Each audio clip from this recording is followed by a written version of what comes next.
looking for Puka Nacua, but picked off by Mike Jackson. This is a great play. He had his eyes on the quarterback, Matthew Stafford, with vision to break. This is a huge play, turns into points. That was his second pick of the game. Panthers up 14-7. Early fourth quarter, Rams down 24-21.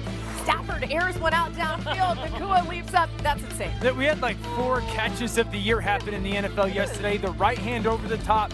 Jackson kind of helps it happen, but the strength by Puka, incredible catch. So the Rams go on to score the touchdown to lead 28-24. Under 7 minutes to play in the game. Same score. Panthers go for it on 4th and 2 for the 43-yard line. Play action. Bryce Young finds Tedero and McMillan. He takes it 43 yards for the touchdown. What a great throw. Bryce talked about throwing people open. Yeah. That was that exact throw right there to put him upfield as Forrest tried to undercut it. Panthers take the lead. 2 minutes 34 left in the fourth, and Stafford feeling the pressure there, trying to get out of the pocket. Derek Brown forces the fumble, picked up by the Panthers, a huge turnover, and the Panthers take over. Now under 3 minutes left in the game. It's now 3rd and 5. On their own 39-yard line, the Rams have no timeouts at this point. Young right here with an opportunity, and that's exactly what he does. Finding Coker over the middle, first down to ice the game. The Panthers able to hang on, beat the Rams. Here's Sean McVay after the loss. We've dealt with adversity before. We'll deal with it again, and we'll handle it the right way. And I can't wait to lean in. Sometimes when things go well, these can be blessings in disguise if you use them the right way. You didn't want it to happen. We came out here with the expectation to win the football game. It didn't go down like that for us, and now we get a chance to be able to move forward and see how we handle a little bit of a challenge. And it's been a while since we felt this way. Matthew Stafford had 2 interceptions in the loss, both of which came in the first quarter. He had thrown 30 touchdowns to just 2 picks over the first 11 games of the season. Stafford also strip sacked late in the fourth quarter that we just showed you. That preserved the Panthers' win. Mina, the 31 points allowed was the second most this Rams defense has given up all season. What was the issue on that side of the ball? First, I'd like to say I'm never picking a Panthers game again because I don't know if we can guess what team we're getting. And this week it was a very good team. They did the things he had to do to pull off the upset, starting with they shrank the game. In the second half, the Rams had a time of possession deficit of 11 minutes. That's the most in any half they've played this season. They were able to do that by just simply running the ball efficiently. We know this Panthers team can run the football, but prior to this game, the Rams' run defense had been much more solid and honestly really struggled, and it's a big part of why they were able to string together those long drives. And then in the gotta-have-it moments, Bryce Young was excellent. He was accurate. He was decisive. Decisive is the word that really jumped out to me watching some of his chunk plays, because outside of the throw to McMillan, which he extended a bit, all of the other big plays in this game, the dig to Coker, the deep out to Coker at the beginning, the go ball to Coker, it's mostly Jalen Coker, that ball's coming out in under 2.5 seconds. He did not allow the Rams pass rush to affect him in this game, and it was massive in those moments. Yeah, Rams defense didn't show up. Totally no-showed. They just allowed Carolina consistently to push them. I think Carolina ran the football 40 times. So when you are, as a defense, never putting an offensive team 2nd and 7, 3rd and 6, Dave Canales, and I want to credit him for continuing to run the football and stay efficient. I also thought the Rams tackled very poorly out in space. Credit Carolina. Rams no-showed. Do I think it has to do something with the absolutely ridiculous travel that the NFL has given this football team? Absolutely. The Rams have gone East Coast week 2, East Coast week 3, East Coast week 5, London week 6, back to the East Coast again this past weekend with a 1 o'clock, which is 10 o'clock to their start. So I don't want to give them excuses. They no-showed, but I think they're going to look forward to getting to the end of their season and not traveling as much as they have. I think one of the reasons the Rams have been so good is because their quarterback has played absolutely out of his mind. You think over the last 10 weeks what he's been able to do with protecting the ball and also being aggressive. I thought that they attacked Matthew Stafford. You have to get him to turn the football over. You have to put pressure on him. You have to have vision to break when you can see the quarterback and make plays on the football, and they were able to do that. And on the other side of that, you had a little bit of luck, right? The football hits Derek Brown in the helmet on what would have been a touchdown, right? You get to the quarterback and Derek Brown knocks the ball out of his hands, and you need those sort of plays when you're actually outmanned. And then the other side of that was timely plays by Bryce Young in this offense. 2 fourth-down big plays, a big third-down throw late to Coker. All of those things went in their favor, and that's what has to happen to beat one of the best teams in the league. I think we learned a lot about the Panthers because we were on the show a week ago, and we were like, Panthers, they've got a shot to really shock the world, and then they were terrible against the 49ers. And that's a cross-country flight, short week. holiday season going on, Thanksgiving, everything, and they're like, all right, let's go beat the best team in football, and let's do it handedly. I love the aggressive nature of Canales, though. 3 for 3 on 4th down. They did the same exact thing against the Packers, and those 4th down conversions that they made were big plays. It wasn't just the one pitch to Dowdle. They also said, okay, let's go deep on the pass. Let's find Coker. Let's find McMillan. Aggressive football in a game where it would have been really easy to say, you know what, let's play it safe, let's hang in there. No, 4th and 2, we're not punting the ball. We're going deep to our first-round pick. Young looked good.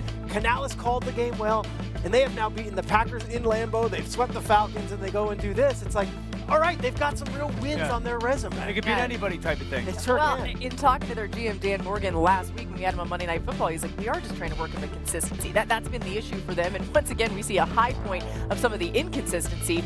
Marcus, we've talked some about the way that the Rams offense struggled. Matthew Stafford, of course, had some uncharacteristic mistakes. But what specifically was wrong for them? Well, obviously, Boogie, it goes back to the turnovers, but it's when they happen as well. You got a red zone that bounced off of Derrick Brown helmet. That takes 3 points off the board. People don't look at it like that. This was a close look at the score. That was at least a field goal if you don't turn the football over in that situation. You think about the sack fumble. The sack fumble was in the red zone as well after a penalty on the play previous to that. I'll say this. Look, I think Sean McVay and obviously Matthew Stafford, even after the pick six, if you were watching the game, when Matthew Stafford went to the sideline, him and Sean McVay was like, all right, mistake, we'll get back to it. Right. Next possession, they walked the ball down the field and scored a touchdown. I think the team still leaves with a great deal of confidence, but it goes to show you how much turnovers matter. And now that we're getting around playoff football, ball security is a premium.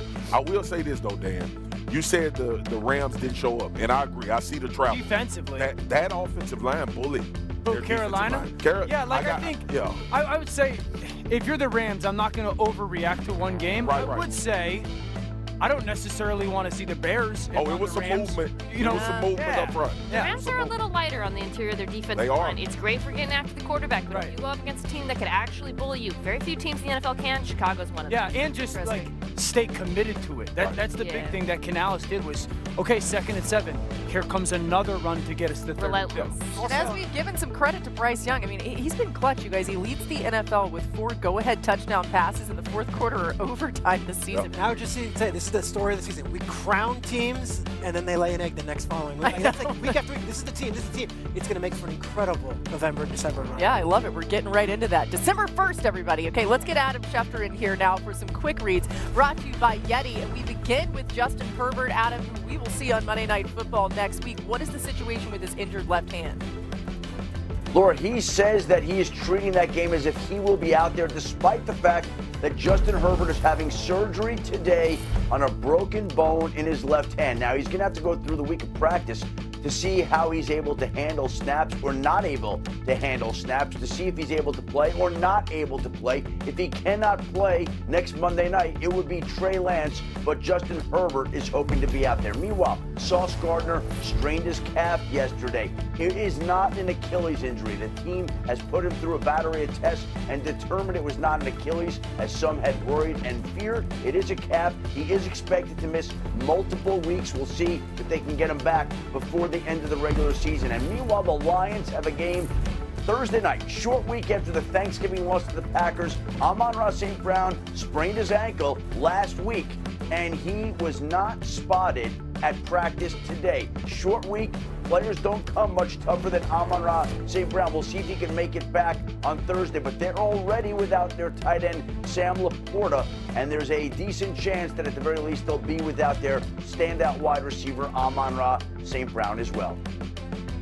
Jared Goff has spoken so many times about how reliable and what a go-to Amon-Ra St. Brown is for him. Rodgers, of course, he's playing despite the broken hand, facing Josh Allen and the Bills on Sunday, picking it up in the 3rd quarter. Steelers leading 7-3. Rodgers trying to make a play, gets sacked by Joey Bosa. Christian Benford scoops it up, takes it to the end zone, and Rodgers lands on that wrist that was already injured. And he's also bleeding from his nose. Of course, if you've been on social media, you've seen 1 or 2 pictures of that. Look at him. Oh, no. The next Steelers possession, Mason Rudolph is in for Rodgers. Rudolph throwing it high, and Benford once again. Swaggo, he's there. He makes an interception. What a night for Christian Benford. Johnny on the spot. He was. That's his new name. Bills leading 10-7. James Cook, and this is what Swaggy was about to be talking about. Story of the night. I'm going to talk about it later, so I'm not going to give you too much. 31 yards there. Bills in the red zone. 2 plays later. Allen to Keon Coleman. Keon Coleman off of Carton with the touchdown. Welcome back, Keon. Nice to see him. I like that look. Like, wait. Look what he can do. The Bills extend the lead, 16-7. You know that's going to happen, Gina. Opening drive in the fourth quarter, Allen takes it off the handoff, and then he muscles his way in for the score. The Bills win 26-7. Dominant there. I shouldn't have said he took the handoff. Obviously, he's the quarterback. Don't get mad at me on Twitter. All right. Look like a running back. He kind of does. Thank you, guys. These are my teammates. Behind 144 yards by James Cook, Buffalo finishes the day 249 yards on the ground, the most rushing yards by any visiting team at Pittsburgh since O.J. Simpson led Bill's team back in September of 1975. Goodness. Marcus, tell us now, why do they have so much success on the ground? Boogie, it was edges and cutbacks, and Pittsburgh just decided we're not going to deal with that today. We don't care what they do, we're not going to stop it. They force these corners to tackle. I saw Joey Porter multiple times on the outside with James Cook, and then the cutbacks as well. But they wanted to get on edges and get him north and south as fast as possible. It just felt like they never – everything was so bunched up. Like when I went back and watched this game, and you look at the run game, you always think to yourself, if everybody's playing technique and where they're supposed to be, you may give up some runs, but you won't give up this many in both. They were denting the line of scrimmage. You had backers in the back of D tackles. It was